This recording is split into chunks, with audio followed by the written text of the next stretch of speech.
प्यारे बच्चों, आज हम लोग जो है वो क्लास 9th का एक न्यू चैप्टर स्टार्ट करने जा रहे हैं। ठीक है, तो आई होप सो कि आप लोगों को अभी तक जो भी चैप्टर पढ़ाया गया वो सारा चैप्टर समझ में आ गया होगा। तो नेक्स्ट चैप्टर जो linear equation in two variable जो है वो एक मतलब आप बोल सकते हो कि क्लास 9th का आसान चैप्टरों में से एक है। ठीक है, मतलब ये इतना आसान है कि आप कंसीडर नहीं कर सकते, एकदम बच्चा वाला चैप्टर है ये। ठीक है, तो इसमें बहुत ज़्यादा क्या बोल सकते हो आपकी, अगर एक बार सिर्फ अगर ये लेक्चर अगर आप अच्छे से समझ गए तो क्वेश्चन आप खुद ब खुद लगा लोगे, क्योंकि क्लास 8 में भी आप लोग को लीनियर इक्वेशन के बारे में बताया गया था, लेकिन क्लास 8 में आपने जो पढ़ा था वो था linear equation in one variable. आज क्लास 9th में हम लोग जो पढ़ रहे हैं वो है linear equation in to variable. ठीक है, तो सबसे पहले हम लोग जो है वो देखते हैं कि linear equation in two variable होता क्या है। ठीक है, तो कोई भी इक्वेशन जो आपका ax plus B Y plus C equals to 0 के फॉर्म में होगा, उस इक्वेशन को हम लोग क्या बोलेंगे, linear equation in two variable बोलेंगे। क्यों बोलेंगे? क्योंकि यहाँ पे दो वेरिएबल है। कौन कौन से? x और y। ठीक है, x और y जो है वो क्या है, टू वेरिएबल्स हैं। ठीक है, तो फिर ए बी सी क्या है, तो a कॉमा बी कॉमा सी जो है वो रियल नंबर्स है। ठीक है, रियल नंबर्स आप लोग को ऑलरेडी बताया गया है कि रियल नंबर्स क्या होते हैं, ऐसे नंबर या तो रैशनल हो सकते हैं और इरेशनल हो सकते हैं। ठीक है, रैशनल इरेशनल भी आप लोग को बताया गया है। क्या? ऐसा नंबर जिसको p बाई क्यू के फॉर्म में लिख सकते हैं वो रैशनल है, जो p बाई क्यू के फॉर्म में नहीं लिखा जा सकता है।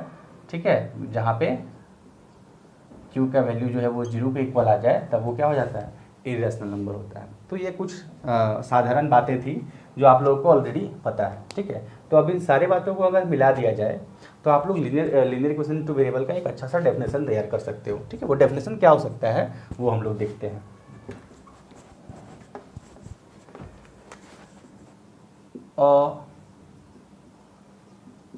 Equation is in the form ax plus by plus c equals to 0 where a comma b comma c are real numbers and x and y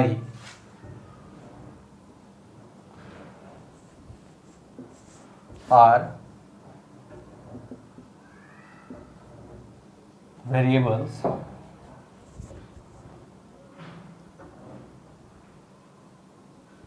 then it is said to be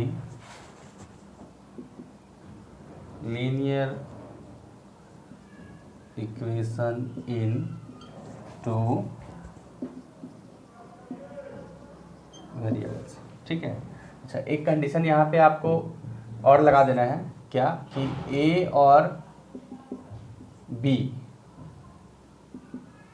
कभी भी 0 नहीं हो सकती है। ठीक है, अगर a और b का वैल्यू 0 हो गया तो वो लीनियर इक्वेशन के फॉर्म में, टू वेरिएबल के फॉर्म में वो एग्जिस्ट नहीं करेगा। तो इसका जो मेन कंडीशन वो क्या क्या निकला कि ax plus B Y plus C जो है वो क्या है, लीनियर इक्वेशन है। a कभी भी 0 के इक्वल नहीं हो सकता है, b भी कभी भी 0 के इक्वल नहीं हो सकता है, c 0 के इक्वल हो सकता है, क्योंकि c जो है वो क्या है, कांस्टेंट टर्म है। ठीक है, कांस्टेंट टर्म है, और कांस्टेंट क्या हो सकता है, कोई भी नंबर हो सकता है। तो c का वैल्यू 0 हो सकता है, लेकिन a और b का वैल्यू कभी भी 0 के इक्वल नहीं आएगा, है ना। तो ये था आपका लीनियर इक्वेशन का कुछ इंट्रोडक्शन। ठीक है, अब इस इक्वेशन से हम लोग कुछ कुछ देखेंगे कि भाई इसका ग्राफ कैसा होता है, इसके सॉल्यूशन क्या क्या होते हैं। ठीक है, तो linear equation in two variable के इन्फिनाइट मेनी सॉल्यूशन होते हैं, बहुत सारे सॉल्यूशन निकल सकते हैं। ठीक है, एक इक्वेशन का। तो सेकंड पॉइंट आप लोग जो बनाओगे वो क्या बनाओगे कि linear equation in two variables has infinitely many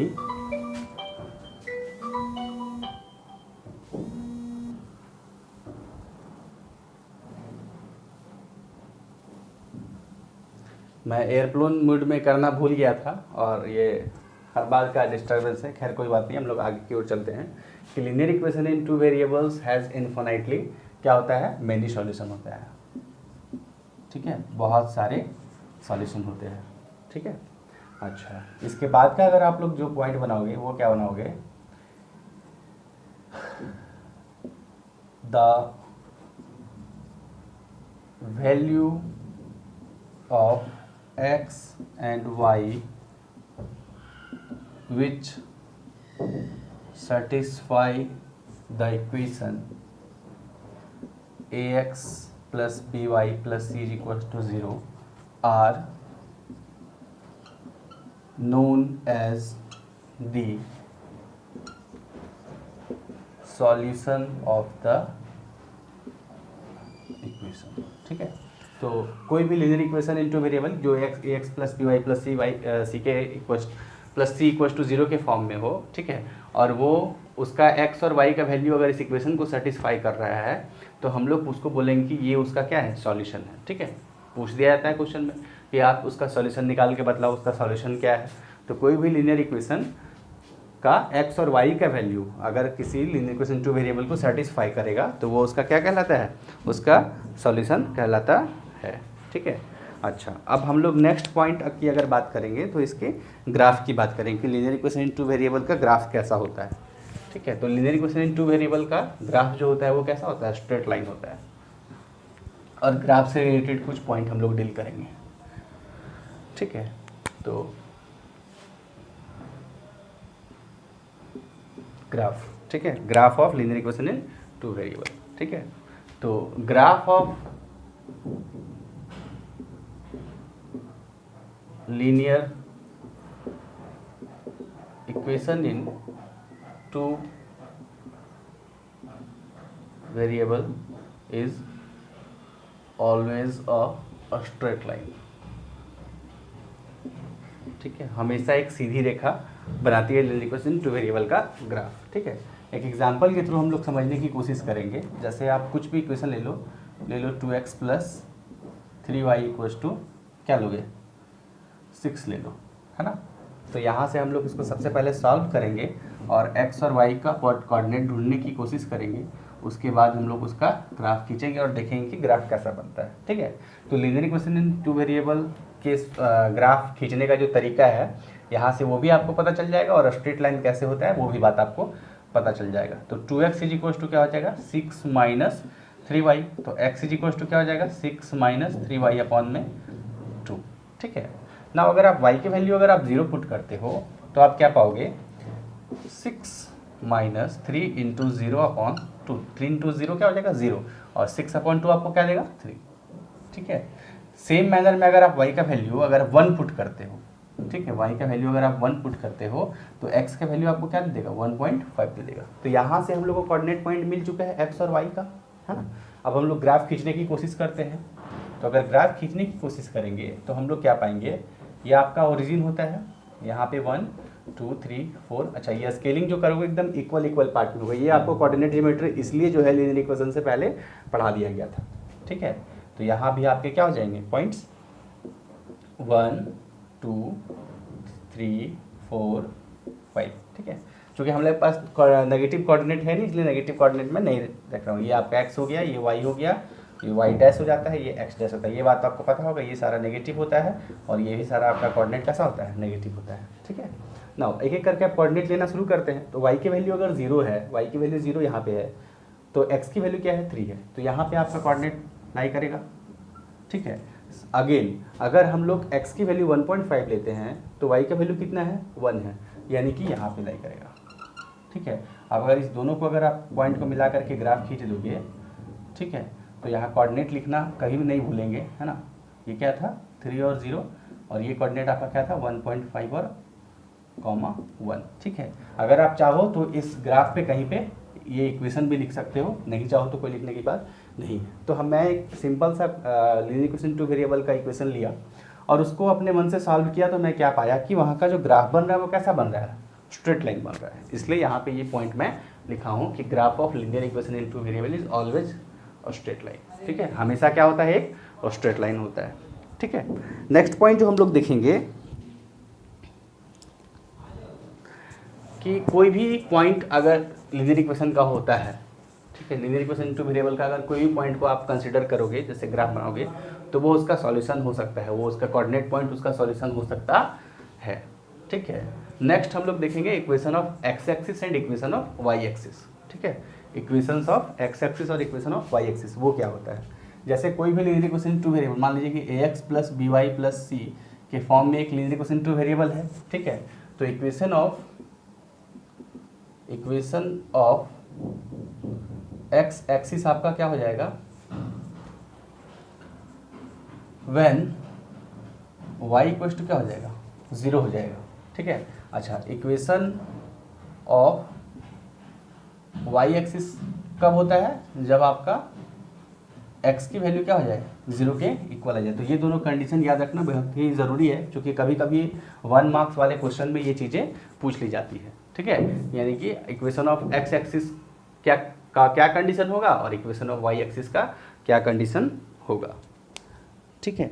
अच्छा, उसके बाद कोई भी लीनियर इक्वेशन, ठीक है, जो आपका ओरिजिन से पास करता है, any linear equation which passes through origin is always in the form of y is equals to mx, y is equals to mx plus c बोल सकते हो आप, या फिर simply y is equals to mx, ठीक है। ये क्या है, ये है आपका कि अगर कोई भी लीनियर इक्वेशन है, ठीक है, जो आपका कहाँ से पास कर रहा है, ओरिजिन से पास कर रहा है, ठीक है, तो इसको हम लोग कभी कभी स्लोप भी बोलते हैं, और स्लोप जो होता है y is equals to mx plus c के फॉर्म में होता है, ठीक है। इसलिए कोई भी लीनियर इक्वेशन जो m यहाँ कोई भी नंबर हो सकता है, तो वो अगर इस फॉर्म में है, y इक्वल्स टू mx के फॉर्म में है, तो आपको समझ जाना है कि वो लीनियर इक्वेशन जो है वो कहाँ से पास कर रहा है, ओरिजिन से पास कर रहा है, यानी 0 0, यानी x की वैल्यू जो है वो 0 हो जाएगी और y की वैल्यू क्या हो जाएगी, 0 हो जाएगी, ठीक है। तो इस तरीके से कुछ पॉइंट्स थे आपके, है ना।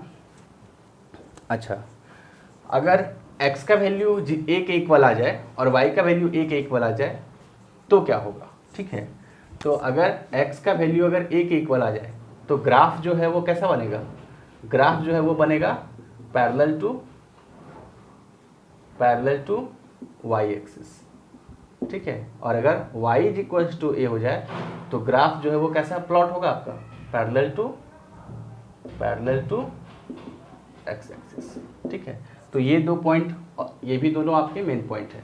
ये भी कभी कभी 1 मार्क्स वाले क्वेश्चन में पूछ जाता है कि graph of parallel to axis का कंडीशन क्या होगा, तो x की वैल्यू क्या होनी चाहिए, 1 इक्वल होनी चाहिए, और y की वैल्यू जब अगर 1 इक्वल हो गई तो वो ग्राफ पैरेलल टू क्या हो जाएगा, y एक्सिस हो जाएगा, ठीक है। तो ये कुछ इंपॉर्टेंट पॉइंट्स थे related to linear equation two variable, ठीक है। इसके बाद का जो पॉइंट्स है वो क्लास 10 से रिलेटेड है, तो हम लोग पहले क्लास 9 का जो भी चीज़ था वो हम लोग देख लिए, तो क्लास 9 का कुछ क्वेश्चन सॉल्व करेंगे ताकि थोड़ा वीडियो में जान बना रहे, नहीं तो आप बोलोगे कि सर आप तो सिर्फ थ्योरी पढ़ा के पार कर दिए, है ना। क्योंकि ज़्यादा लेंथ भी ना हो और कुछ क्वेश्चंस भी हम लोग लगा लें, तो दोनों चीज़ें जो है वो हो जाएंगी एक साथ। तो कुछ क्वेश्चन लेते हैं हम लोग।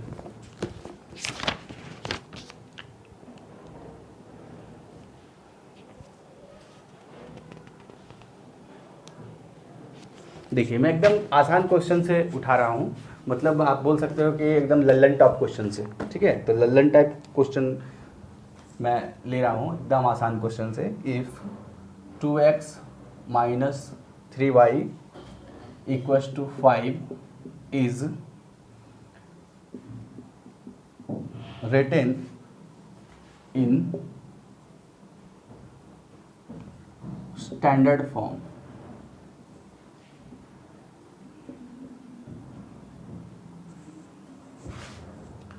ax plus by plus c equals to 0, then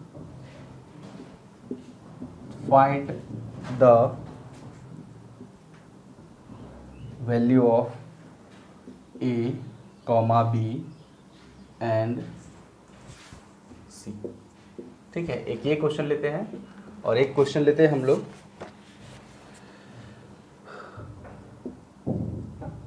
write the equation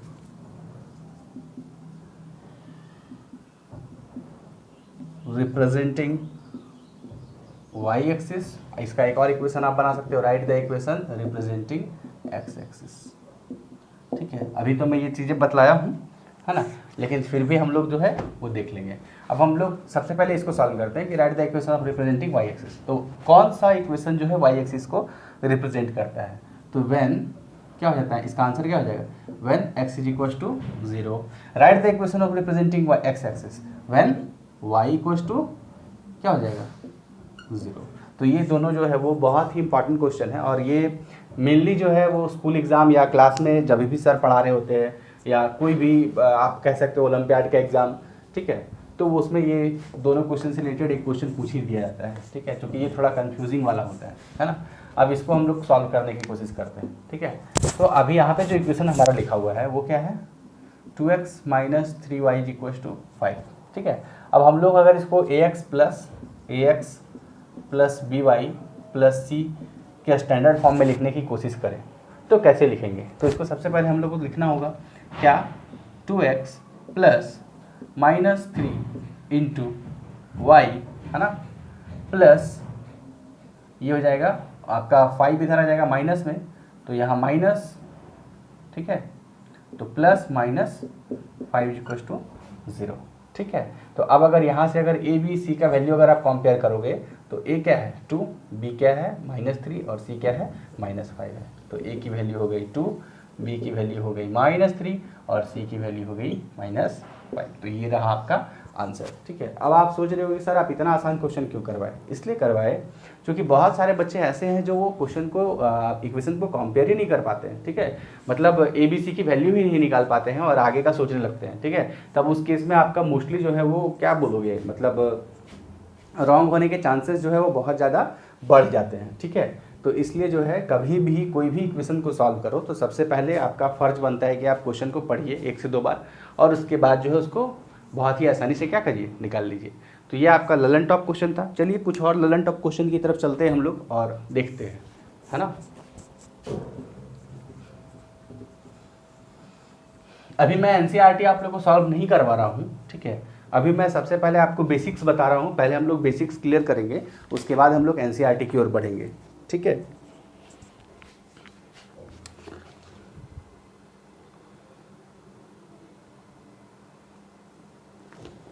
हाँ, ऐसा भी क्वेश्चन कभी कभी 1 मार्क्स में आपका जो है वो पूछ ले जाता है।